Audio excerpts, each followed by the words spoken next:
जय मसीह की। आशा करते हैं कि आप प्रभु में आनंदित होंगे।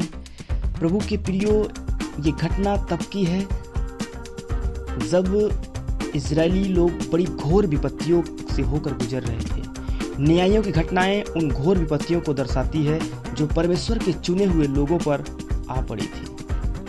प्रभु के प्रियो, इससे पहले कि हम वीडियो में आगे जाएं, यदि आप इस चैनल पे नए हैं तो चैनल को सब्सक्राइब करें और बेल आइकन को दबाएं ताकि जब भी हम कोई नया वीडियो डालें आपको नोटिफिकेशन मिल जाए। रूत की पुस्तक पहले अध्याय के पहले पद से हम लोग देखते हैं, वहां पे इस प्रकार से है। जिन दिनों में न्यायी लोग न्याय करते थे उन दिनों में देश में अकाल पड़ा। तब यहूदा के बैतलहम का एक पुरुष अपनी स्त्री और दोनों पुत्रों को संग लेकर मोआब के देश में परदेसी होकर रहने के लिए चला। उस पुरुष का नाम एलीमेलेक और उसकी पत्नी का नाम नाओमी और उसके दो बेटों का नाम महलोन और किल्योन थे। ये एप्राती थे, अर्थात यहूदा के बैतलहम के रहने वाले थे।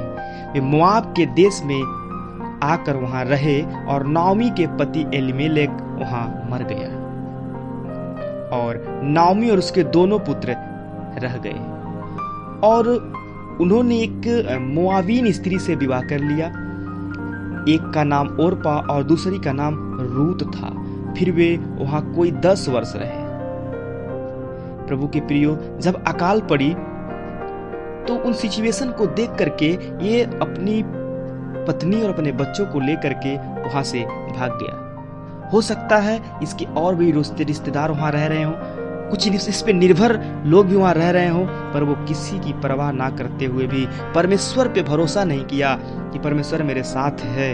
वहां से भाग निकला और इसे लगा कि हमारे भागने से मेरे लिए रास्ता निकल जाएगा और उन्होंने एक मोआबीन स्त्री से विवाह कर लिया। एक का नाम ओरपा और दूसरी का नाम रूत था। इस नगर में पहुंचते ही इनके दोनों लड़कों ने विवाह कर लिया। फिर वहां कोई 10 वर्ष रहे जब महलोन और किलोन दोनों मर गए। प्रभु के प्रियो, उसके दोनों बेटे भी मर गए। जब ये दोनों मर गए तब नाओमी अपने दोनों पुत्रों और पति से रहित हो गई। प्रभु के प्रियो, जब विपत्ति आती है जीवन में तब हमें परमेश्वर याद आता है। चलो कोई बात नहीं, जीवन में आपने जितना खोया उतना काफी, बहुत काफी है। अब तो लौट आओ, अब तो बदल जाओ, अब तो सुधर जाओ। तो कुछ ऐसा ही यहाँ नाओमी करती है। तब मोआब के देश में सुनकर कि यहोवा ने अपनी प्रजा के लोगों की सुधि लेके उन्हें भोजन वस्तु दी है, यानी अब उसे लगा कि अब वहाँ सुविधाएं हैं, उस देश से अपने दोनों बहुओं समेत लौट जाने को चली। ये लौट जाना कहाँ प्रभु के प्रियो? आप भी अपने आप को चेक करें, कहीं ऐसा तो नहीं है आप प्रभु से मुड़ चुके हैं, आप प्रभु से मुड़ रहे हैं। अभी भी वक्त है, आप प्रभु की तरफ लौट जाइए। जब नाओमी ने अपने दोनों बहुओं से कहा तुम अपने अपने मायके लौट जाओ और जैसे तुमने उनसे जो मर गए हैं मुझसे प्रीति की है वैसे ही यहोवा तुम्हारे ऊपर कृपा करे, इस प्रकार से आशीष देकर के अपने दोनों बहुओं से कही कि आप चली जाओ। यहोवा ऐसा करे कि तुम फिर अपने अपने पति के घर में विश्राम पाओ। तब उसने उनको चूमा और वे चिल्ला चिल्ला कर रोने लगी और उससे कहा, निश्चय हम तेरे संग तेरे लोगों के पास चलेंगे। नाओमी ने कहा, हे मेरे बेटियों लौट जाओ, तुम क्यों मेरे संग चलोगी? क्या मेरे कोख में और पुत्र हैं जो तुम्हारे पति हों? हे मेरे बेटियों लौट कर चली जाओ, क्योंकि मैं पति करने को बूढ़ी हूं और चाहे मैं कहती भी कि मुझे आशा है और आज की रात मेरे पति भी होते, मेरे पुत्र भी होते, तो भी क्या तुम उनके सयाने होने तक आशा लगाए ठहरी रहती और उनके निमित्त पति करने से रुकी रहती? हे मेरे बेटियों, ऐसा ना हो, क्योंकि मेरा दुख तुम्हारे दुख से बहुत बढ़कर है। देखो यहोवा का हाथ मेरे विरुद्ध उठा है। इसको समझ में आ गया, यहोवा का हाथ मेरे विरुद्ध उठा है। प्रभु के प्रियो, कहीं ऐसा ना हो यहोवा का हाथ आपके विरुद्ध उठ जाए, और जब यहोवा का हाथ जिसके विरुद्ध उठ जाता है दुनिया की कोई ताकत उसका सामना नहीं कर पाती है। प्रभु के प्रियो, दुनिया की कोई भी व्यक्ति हो या कोई भी वस्तु हो या कोई भी हथियार हो सामना नहीं कर सकती यदि यहोवा का हाथ जिसके विरुद्ध उठ जाता है। इसको एहसास हो गया कि यहोवा के हाथ मेरे विरुद्ध उठा है। फिर कुछ देर के बाद ओरपा अपनी सास को चूमी और चली गई, पर रूत अपने सास से अलग नहीं हुई। तब उसने कहा, देख मैं तेरी जेठानी तो अपने लोगों और अपने देवता के पास लौट गई, इसलिए तू अपनी जेठानी के पीछे लौट जा। रूत बोली, तू मुझसे यह विनती न कर कि मुझे त्याग या छोड़कर लौट जा, क्योंकि जिधर तू जाए उधर मैं भी जाऊंगी, जहां तू टिके वहां मैं भी टिकूंगी। तेरे लोग मेरे लोग होंगे और तेरा परमेश्वर मेरा परमेश्वर होगा। जहां तू मरेगी वहां मैं भी मरूंगी और वहीं मुझे मिट्टी दी जाएंगी। यदि मृत्यु को छोड़ किसी कारण मैं तुझसे अलग होऊं तो वह मुझसे वैसा ही वरन उससे भी अधिक करे। तब उसने यह देखा कि वह मेरे संग चलने को स्थिर है, तब उसने उसे और कुछ न कहा।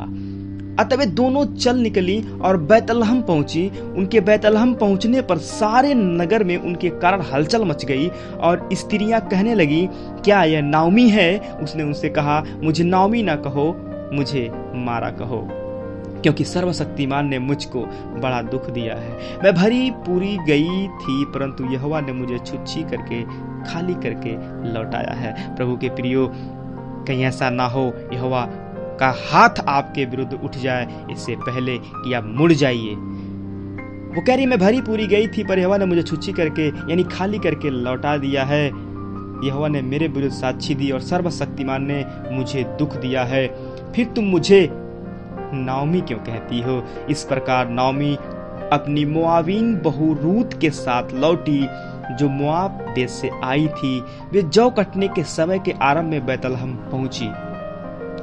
प्रभु के प्रियो, खाने पीने के लिए कुछ तो करना पड़ेगा। नाओमी के पति एलीमेलेक के कुल में उसका एक बड़ा धनी कुटुंबी था जिसका नाम बोअज था। मोआबीन रूत ने नाओमी से कहा, मुझे किसी खेत में जाने दे कि जो मुझ पर अनुग्रह की दृष्टि करे उसके पीछे पीछे मैं सीला बिनती जाऊं यानी बाली बिनती जाऊं। उसने कहा, चली जा बेटी। इसलिए वह जाकर एक खेत में लौटने वालों के पीछे बीनने लगी, और जिस खेत में वह संयोग से गई थी वह एलीमेलेक के कुटुंबी बोअज का था। और बोअज बैतलहम से आकर लौटने वालों से कहने लगा, यहोवा तुम्हारे संग रहे। और वे उससे बोले, यहोवा तुझे आशीष दे। तब बोअज ने अपनी उस सेवक से जो लौटने वाले के ऊपर ठहराया गया था पूछा, वह किसकी कन्या है जो सेवक लौटने वालों के ऊपर ठहराया गया था? उसने उत्तर दिया, वह मोआबीन कन्या है जो नाओमी के संग मोआब देश से लौट आई है। उसने कहा था, मुझे लौटने वाले के पीछे पूलों के बीच बीनने और बालें बटोरने दे। तो वह आई और भोर से अब तक यही है, केवल थोड़ी देर तक घर में रही थी। तब बोअज ने रूत से कहा, हे मेरी बेटी, क्या तू सुनती है? किसी दूसरे के खेत में बीनने को न जाना और मेरी ही दासियों के संग यहीं रहना। जिस खेत को वह लौटती हो उसी पर ध्यान बंधा रहे और उन्हीं के पीछे पीछे चला करना।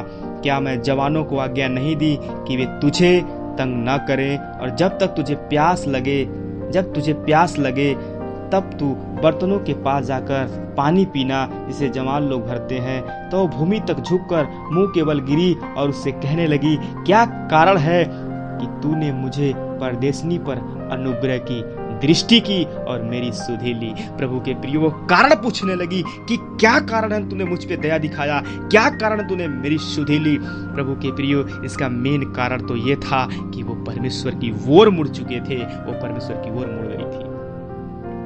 जब कभी हम परमेश्वर की ओर मुड़ जाते हैं, परमेश्वर बहुतों को हमारे ऊपर दयावान बना देता है, बहुतों को हमारे ऊपर रहम करने वाला बना देता है। प्रभु के प्रियो, आगे चल करके वो रूत बोअज की पत्नी बन गई और नाओमी उसकी सास बन गई। प्रभु के प्रियो, वो ऐसा कल्पना भी नहीं करी थी कि मैं एक बहू और एक बेटे की माँ और सास बन पाऊंगी, पर परमेश्वर की तरफ मुड़ने से ऐसा हो गया। प्रभु के प्रियो, यदि आप भी परमेश्वर से मुड़ गए हैं तो मेरी आपसे गुजारिश है, इस वचन को सुनने के बाद आप परमेश्वर में मुड़े। यदि आपने कुछ ऐसा किया है, आज ही पश्चाताप करें, आज ही घुटना टिकाएं और परमेश्वर की ओर मुड़े। कि जिस दिन आप परमेश्वर की ओर मुड़ना शुरू कर दिए, प्रभु के प्रियो, अपने जीवन में आप आशीष के भंडार को देखने पाएंगे। इसलिए मैं आशा करता हूँ कि इस वचन को सुनने के बाद आप परमेश्वर की ओर मुड़ेंगे। प्रभु के प्रियो, धन्यवाद वो परमेश्वर का जो उसने हमें ऐसा मौका दिया कि हम आपको परमेश्वर के कलाम से उभार सकें। आशा करते हैं कि आपको वचन समझ में आया होगा। प्रभु आप सबको आशीष दे। जय मसीह की।